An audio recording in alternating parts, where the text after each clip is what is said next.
So for today's agenda, we'll have our wonderful speakers introduce themselves, and then we'll cover some of the following topics where first we'll discuss an overview of TNG, as well as Clarifresh, and followed by how TNG managed their quality control in the past and how they're running their quality control processes today. And lastly, we'll follow through with how quality management today has impacted overall business, and we'll conclude with any questions that we have towards the end. So great. It's a pleasure to introduce you to two of our speakers, Alad and Richard. So I'll let the two of you just say a few words for yourselves. If Richard, you want to go ahead and start. Yeah, hi everybody. Yeah, my name's Richard Idale. Currently working for TNG Global, head of quality. And yeah, I guess as a very brief background to myself, I've been in the fresh produce industry for around 15 years. So my career's sort of been solely based in the fresh produce industry and fresh fruit and fresh vegetables. Originally from the UK, now based in New Zealand. But yeah, my sort of background, and you could say I sort of cut my teeth in the fresh produce industry in the UK, working within big retail, so working for Morrison's. I also spent some time in the supply base, in the import supply base within the UK. And then for the past 8 years, my background has been very much in New Zealand, in the New Zealand pit fruit industry. So cool industry. We've had an interesting last sort of 5 years, as I think the rest of you will have in the world globally. Lots of challenges, lots of fun during COVID, trying to navigate our way through things that we'd never dealt with. We've also, I don't know if you would have seen on the news, had some sort of interesting weather events over the past couple of years here in New Zealand with cyclones and all sorts of fun and games. So makes being in the quality area all the more fun when there's all that drama and challenge going on. So yeah, pleased to be here. Thanks for the invite from Clarifresh. Thank you, Richard. Hey, everyone. I'm Alad, CEO and one of the three co-founders of Clarifresh, which used to be Clarifruit until about 2 weeks ago. So we are very excited about the rebranding. I, together with my two partners, started Clarifruit almost 7 years ago. Before that, I was in a very different world. I used to be an investment banker with JP Morgan for about 15 years, divided between New York and Hong Kong. And today I spend my time between Tel Aviv and New York City. We're very excited to have Richard here joining us. We started the relationship with TNG probably about 2 years ago. And as a real global player, I'm very impressed actually with the vision of TNG with respect to how they think about brand, the investment they're willing to make into that, which obviously translates to how to manage quality. And we thought it would be very interesting for all of you guys to hear directly from Richard, which is really spearheading this project and theme for TNG globally. So thank you for joining us, and we're looking forward, by the way, to see a lot of you guys next week in Berlin, Food Logistica, and for the guys across the pond in the Americas, we're also going to be in Southeast Produce Conference, which I think is taking place in Orlando this year in early March. But can follow up on that later. Back to you, Talia. Great. Thank you so much, Richard and Alad. So let's start off talking a little about TNG. For those who are unfamiliar, Richard, can you share a bit about TNG, an overview of the company? Yeah, no worries. Yes, I think as the name suggests, TNG Global, we are a global business. So our head office is based in New Zealand, but we've got team members around the world. So approximately 1,600 team members globally across 13 countries. So it sort of gives you a sense of the scale of the business. And I guess for us, what's important when we've got lots of people in lots of different locations, lots of growing zones, is how do we develop consistency and quality globally? We're all about building brands, and it's really important when you're building brands that there is a level of consistency and quality. Our customers are buying into that consistency and quality. So it's a big part of my role is to how do we maintain that quality and consistency. I think from my perspective, T&G, one of the real strengths we have probably is being vertically integrated. So that, what do I mean when I say that? I mean that we have a breeding arm of our business. So we breed our own varieties. We're effectively out there actively in nurseries working at that level to try and develop the best new variety. We have a growing arm, so we grow fruit around the world. So we're in control of our own destiny in terms of growing. We pack, we market, and we export. So we like to sort of say we're effectively controlling the whole chain from our perspective. We see that as a good advantage to ourselves in that we have control. You know, we technically have control over the whole supply chain, which should enable us to deliver a better commercial return. Yeah, next slide, please, Talia. So a big focus for us, for those of you that haven't heard of T&G, is premium brands. So we're not really playing so much in the commodity space at T&G. We're really focused in the premium brand space. Again, it's all about us getting what we deem a successful cultivar from breeding stage through to commercialization. It's a big focus of what we're doing. So in terms of the brands that we're working in, you may have heard of some of these. Envy's probably our flagship. It's a big red apple, serviced predominantly into the USA and Asia is where the big markets are. But we do have fruit we have growing in Europe as well. So it's kind of a global domination plan, if you like. There's fruit globally of Envy. And what's the purpose for Envy? It's a real premium apple, like ultra premium. So it's focused on the high-end consumer, high value product. And it's all about, from my perspective, a quality perspective, the customer's paying high value. Well, we better deliver high quality because their expectation is high. So it's all about, again, that quality vision. How do we ensure that every time somebody picks up an Envy, it's the best? That's kind of where our vision is. Yeah, next slide, please, Talia. So this just gives you a feel, again, kind of pressing home this point. We've got growing locations globally. And this is probably one of the biggest challenges we face. You know, the customer in general, and particularly if we're talking about Asia, is not overly concerned about where the Envy apple is from. They're actually concerned that it's an Envy apple. So at one time, there may be USA, New Zealand, South Africa, and Chile and Envy in one country. And our job's to make sure that they're not markedly different. Like, of course, there's always going to be differences, right? It's a different growing environment. There's different soils. There's different everything. But we've got to make sure that visually and in terms of all the metrics, it stacks up and that the customer doesn't recognize a perceivable difference.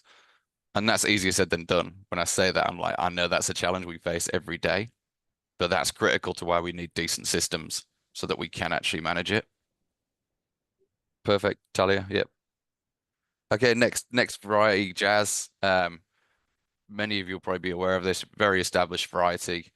It's been excellent over the years. I mean, I love Jazz. I'm originally British, and it's got that taste profile. It's really got that nice acid sort of balanced and sugar, and it stores forever. So from a quality perspective, this is great. It doesn't have any problems, and we pack it, we sell it, and it never seems to come back with any issues. If every apple was this simple to manage, I don't think I'd have a job. So brilliant piece of fruit. And as I say, predominantly more popular in UK and Europe. Yep, thanks, Talia. And again, just to feel, I won't dwell on this, but you can see the same sort of story exists with Jazz. We've got this global grower base, which needs to be managed. So we need to understand quality at source, but additionally, we need to try and create consistency in the market. Yep, please, Talia. And then finally, a bit of sort of shameless marketing. This is our new variety, Jolie. So this one's just becoming commercial. You won't have seen this on the shelves yet. We're sort of in the process of expressions of interest for growers, but in New Zealand, there's several hundred hectares have gone in the ground. We're really excited about this. Like it's got all the attributes to be a superstar, we think. It's big, it's red, very crunchy.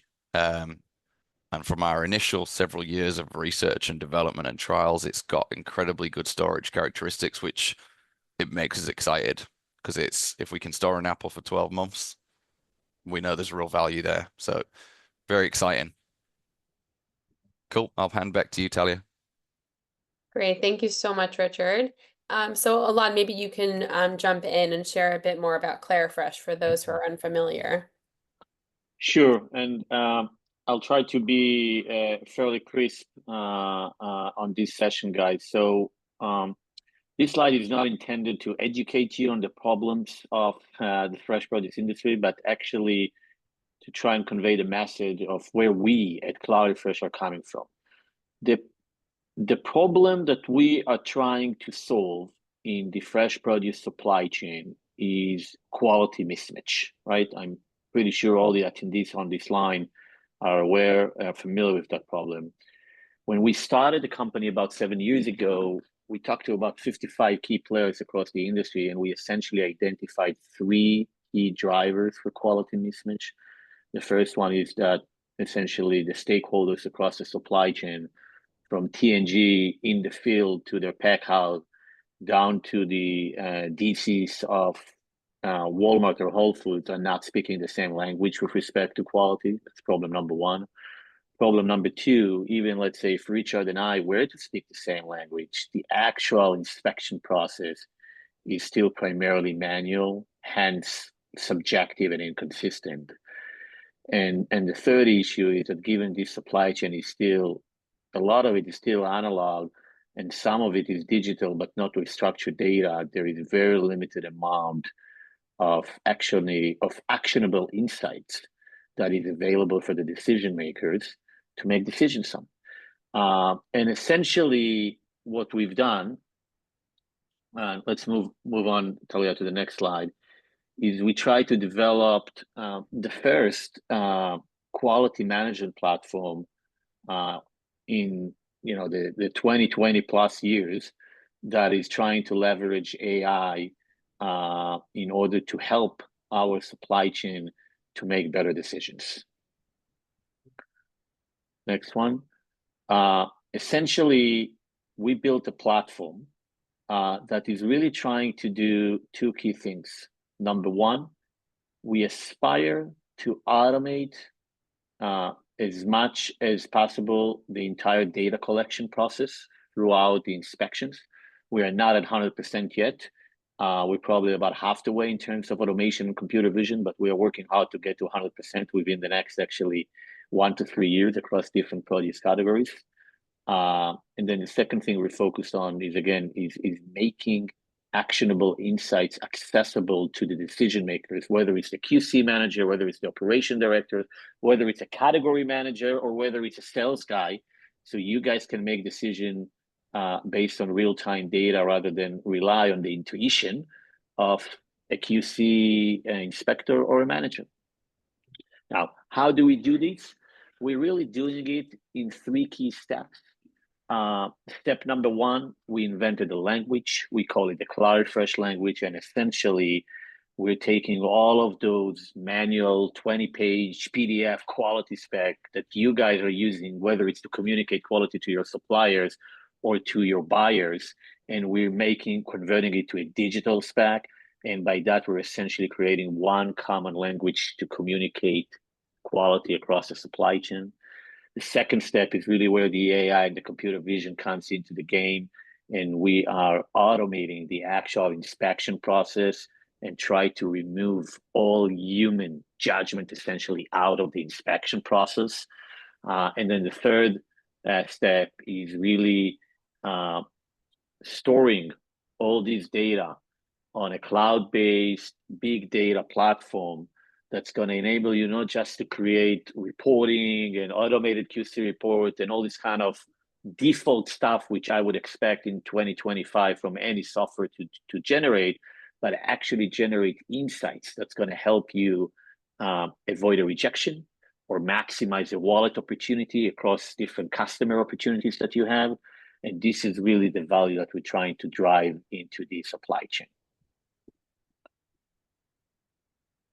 We've been around 7 years, as I mentioned. We've been in the market probably 3.5 years or almost 4 years. We started with pretty much the middle end of the supply chain, the marketing company / packer shipper in a North American language. We've done really well on that front. We probably today are definitely the highest growth, but I actually think we're the largest quality management platform within the fresh produce industry in essentially the marketing company and wholesaler segment today. We power the quality for about 1/3 of the top 20 brands globally, and you can see just a select list of the industry leaders that we are working with today. We have expanded into the wholesale and retailer segment over the last year as well. The couple of big announcements are going to come very soon. And then the other thing we actually announced a couple of weeks ago is that we are launching what we call an SMB platform, essentially a ClariFresh app for the small marketing companies, wholesalers, and all the growers globally to be able to onboard essentially automatically in a very efficient way. So we can essentially create one common language between the grower and their buyer, the marketing company. And this is something we're gonna spend much more time on and probably reach out to a lot of the guys on this line as well over the next couple of months. Thank you, Tolia. Great, thank you so much, Elad. So just turning the questions back to Richard. So maybe you can share a bit about how your quality team was managing quality control prior to ClariFresh. Yeah, sure.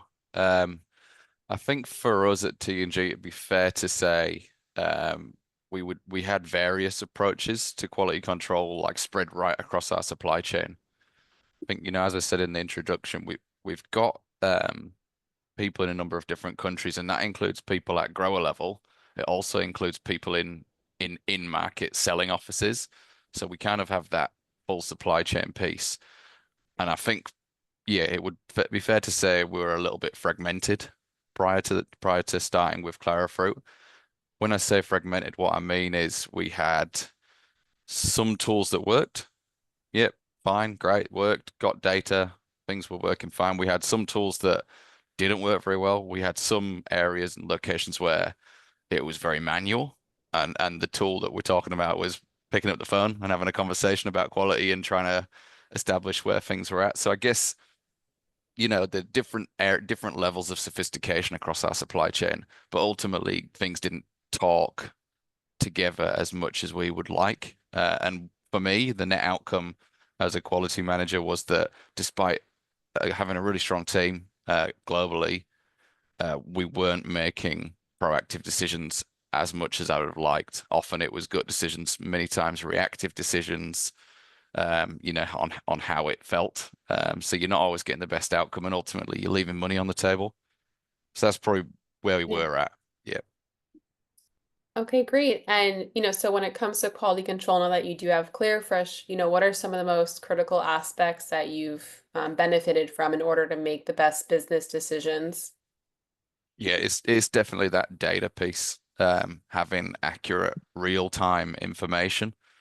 I think that's just critical to making good quality decisions. You know, when you've got that information available, becomes a lot less pressure on the quality team, because actually it's just the story tells itself. You can see the information, the business can see the information, and you can actually then just make data based on fact. Yeah, I think again it's going from reactive to proactive. I wouldn't say we're fully there yet. We got ways to go, but we're definitely making positive steps towards starting to make more educated calls, better calls that, yeah, hopefully grounded in better commercial outcomes. But I think, you know, additionally for me, like with quality tools, you know, the data is obviously critical, the other thing, which I think we find, particularly with Clarifruit, beneficial is the usability for our teams. I think the guys, we've come from having tools that maybe weren't as usable, and it has been a bugbear for us. You know, you feel that pain from your team because you hear it daily, the types of challenges they're having with the tools, and oh, this isn't working and that's not working. That noise has kind of been eliminated.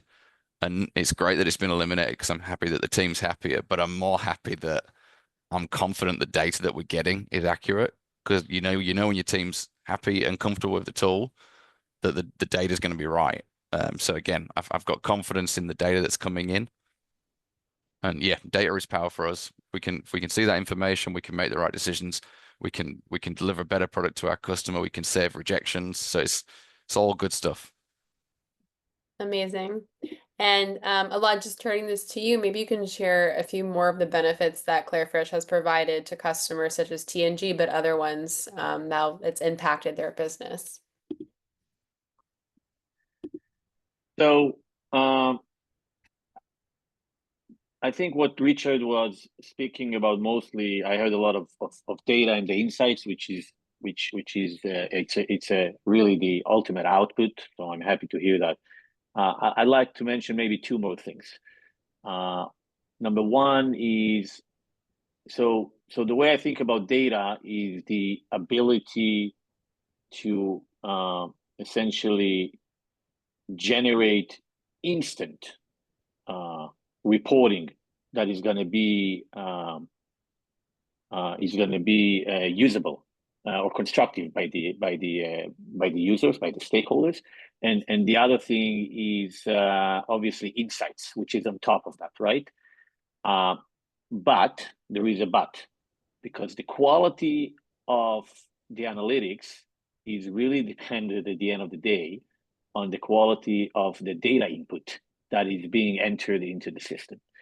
And I think that's one other element where I think we differentiate from honestly any other player in the industry, where the quality of the data and specifically the objectivity of the data that our mobile app users, the inspectors, are entering into the data platform of TNG is higher, is actually in higher quality than other alternatives. Why is that? Because we really minimize the amount of subjective human-driven judgment. And I think in the case of TNG, for example, one major element for you guys is being able to speak the same language with respect to color and specifically color coverage. And I think that's where, for example, our computer vision technology, which is commercial on that front on the Apple produce category for about 3 years, is really making the difference and going to help with more accurate insights, which is going to result in less friction, I think, and better transparency between Richard and the TNG guys who are on the buyer side and the suppliers, the growers in your case. So that's point number one. I think point number two would be that TNG and a lot of our customers, actually, if you look at our website and you see the brands there, they are really very global companies. Okay, we have some kind of country local customers and even regional, but the vast majority is the big brands with global operations. And I think the reason we were able to win that business is because the product, and that's really for the benefit of my two technology partners and our R&D organization, we're able to build a very scalable product with very little issues in terms of execution at scale. And obviously, this is something that is very important. For example, when Richard goes and scale Clarifresh out of New Zealand to all of your dozen destination markets in the world, we want to make sure that these guys have a flawless experience as possible. Great. Thank you so much, Alad. And so, Richard, can you share a bit more about what's been the biggest transformation in your quality management that you've seen since implementing AI? Yeah, certainly. Yeah, I think there's a couple of things for us that we've seen in terms of positive transformation. I think the first one we've touched on, real-time data, that's critical, and it's just that consistency of data that's brilliant. I think the second one for me, and it sounds a simple one, is around, I guess, a common quality language. What we previously had was, and this sounds trivial, but probably quality people online will understand what I'm saying. Different locations seeing the same problem, but calling it something different. So a stem puncture on an apple, New Zealand are calling it a stem puncture, and then somebody else globally is calling it a stem nick or something else, and just the data is just not matching, and you're really struggling to actually piece together the story. So actually just creating a common language has been really positive. And then yeah, the third one in terms of the AI itself, we're probably, we're on the journey with this one, and it's showing some positive results for us. As the lad touched on, we use it effectively as a brand management tool. So we can take a photo of our apples in a finished box, and it can tell us if we're reaching our color spec in terms of brand management. So we did quite a lot of work with the team, which was really cool. Clarifresh, sorry, were really willing to work with us to develop something that delivered what we needed. And effectively, where it's at for us is that yeah, if a box of apples does not meet spec, it's going to tell us that. It's not to say we've fully replaced people. That's definitely not the case. At the moment, we're in that stage where we need skilled quality people, but it takes out that subjectivity. When you've got a discussion or an argument, which we all know happens in quality between, I don't know, a supplier or a grower or a packer or a customer. This is a tool that goes, hey, why not let's scan it with Clarifresh. Let's see what it says. Is it in or is it out? And that does help us. Takes away subjectivity, and that's what we're all about, trying to minimize that friction and that tension. Absolutely. And just for the, final question of this conversation, how do you see the growth, Richard, of quality management at TNG? Yeah, sure. I think for us, look, we're on the journey now. That we've still got a way to go, but I think our grand, gold standard plan would be that every single one of our growing locations, so the map that I showed at the start, would be on Clarafruit. At the moment, we've got sort of 3 out of the 8, so we're building. We've had that's only in 1 year, so we're really pleased with the progress. I expect that we'll have them all on within the next 18 months. The other side of it is then having all of our market destinations on it. So everywhere that we send fruit, which is an ambitious goal because that's over 50 countries. But we want to have this product throughout our supply chain. And the purpose being is that we can tell the entire story of our product from a quality perspective throughout. And that's not just because it's fun and it's cool. I mean, it is cool and it's exciting, but it's actually what's the commercial background of that for me? It's that if we've got a problem somewhere, we're going to be able to sniff it out because there's going to be a journey associated with that product. In terms of a quality journey, I mean, we're going to have that data through the supply chain. So I guess a good example of that is, and everyone online will have experienced this sort of thing, when you receive a claim, for example, if you're in the supply base and you receive a claim from a retailer or a customer, and it's just not matching up to the reality of what you saw on your fruit, which we see sometimes, it happens where you get a big claim and you say, that doesn't quite add up. We know with Clarafruit, and we've already seen examples of this, that we can actually go back and say, hey, that's not matching the journey of this fruit. It's not actually what we're seeing. So there's actually commercial revenue to be had. And it's not to say a retailer or a customer is always going to agree with you. That's not the case. But what we want to be able to do is provide confidence to our customers that we're very clear on what the fruit is that we sent to them. We're clear on the risk status of that fruit. And I guess we're willing to challenge if we feel we have the right data. So I think it just gives us a stronger platform. It means we can have more robust conversations with our customers. And I think it gives the customers more confidence that we actually know what's going on. We're hoping that in time, I think it's too early for us to say, but in time we'll reduce those rejection rates. I'm pretty certain that will happen, but you probably need a few years at this to actually prove that. But yeah, that's kind of our grand aim.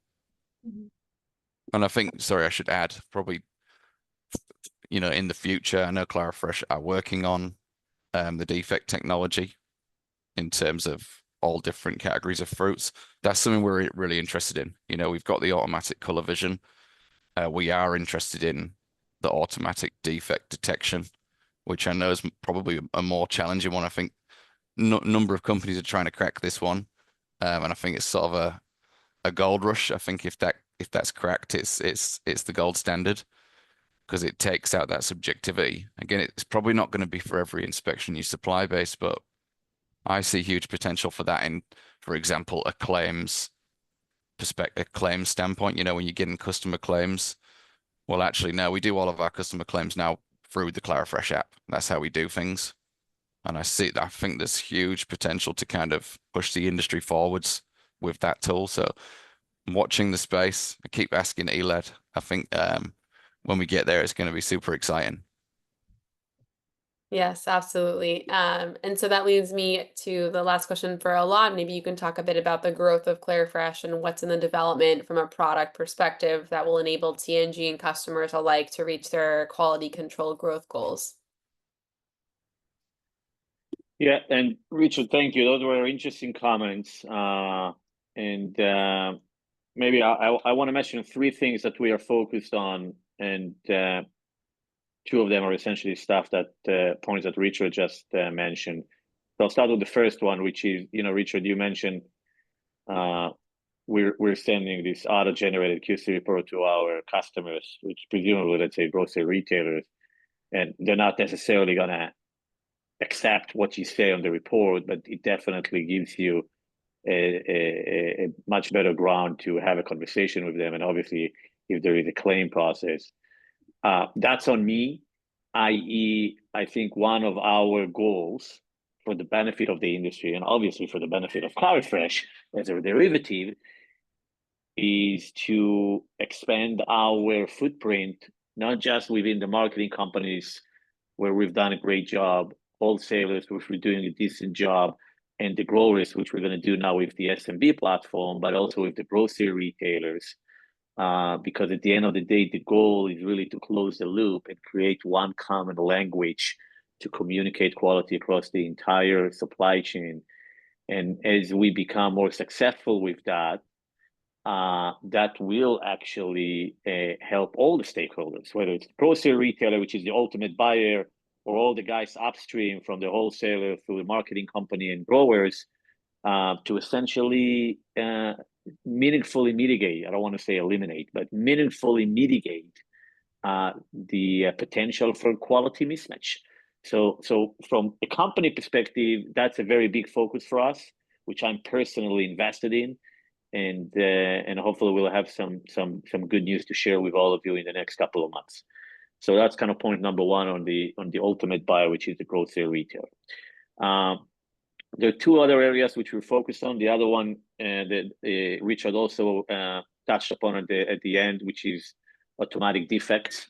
Probably from an R&D perspective, that's the number one priority for us.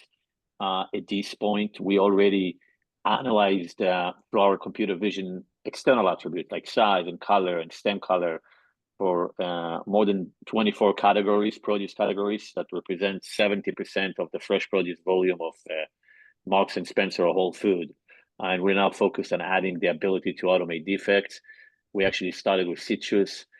We also added strawberry as a second category that we're working on. And I do think that by the end of 25, we should be able to introduce the first mobile-enabled automatic defect identification as part of the Clarifruit essentially platform for citrus. And I think the berry family, apple and table grapes are likely to be the next 6 categories that's gonna follow on the heels of that in the next 2 years. So yeah, we're very focused on that. And today I can say I'm pretty confident that this is going to work now. We already have it working on some defects in an accuracy level of 80% and above.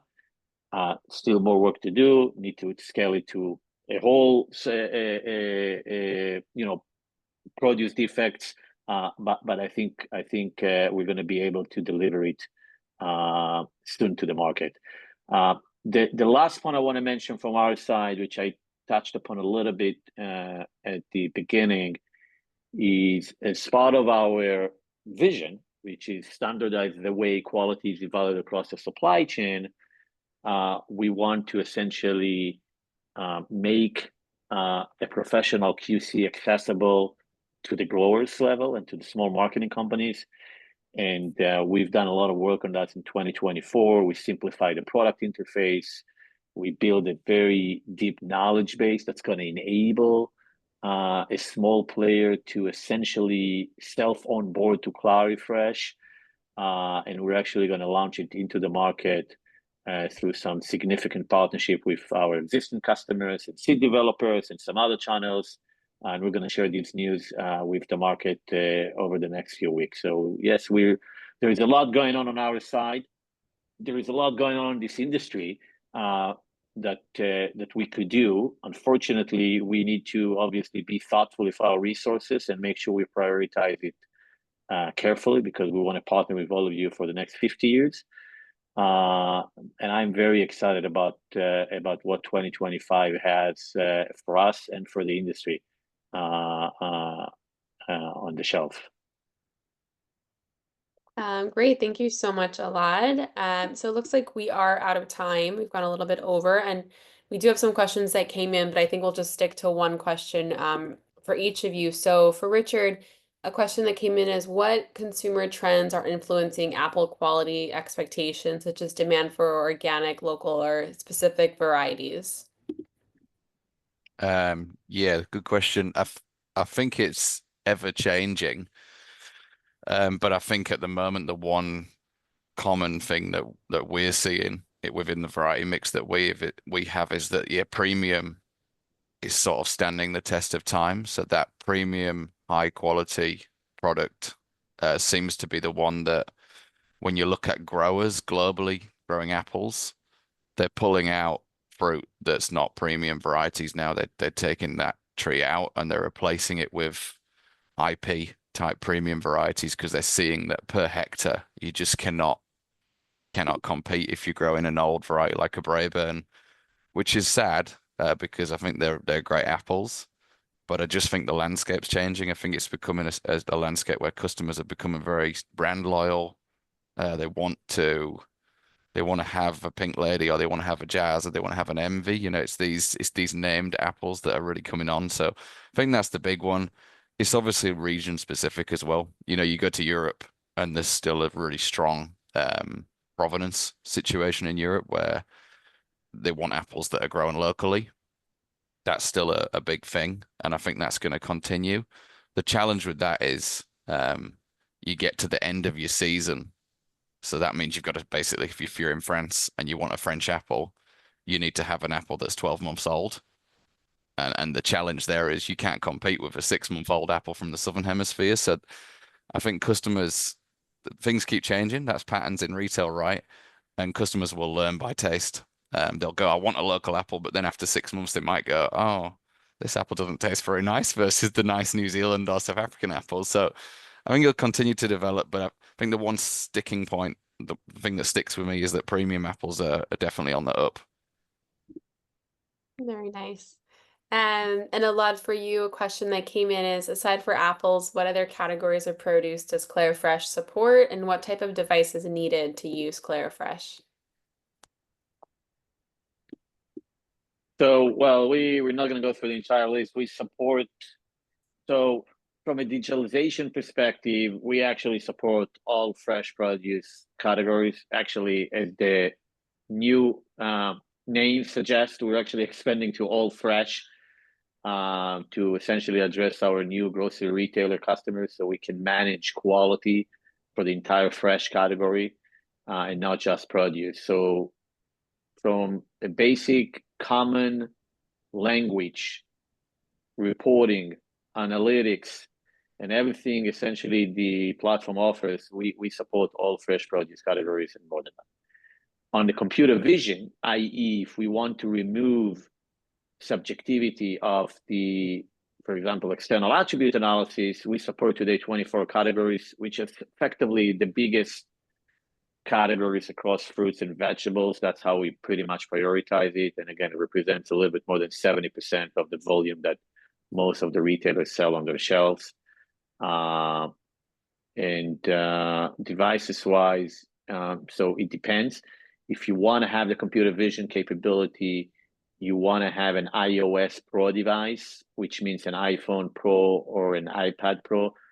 The reason is not because we're trying to enrich Apple, but because we require LiDAR, radar, essentially sensor, which today is included only at those iOS Pro devices. If it comes to Android in 25, we'd be happy to expand our capabilities to that as well.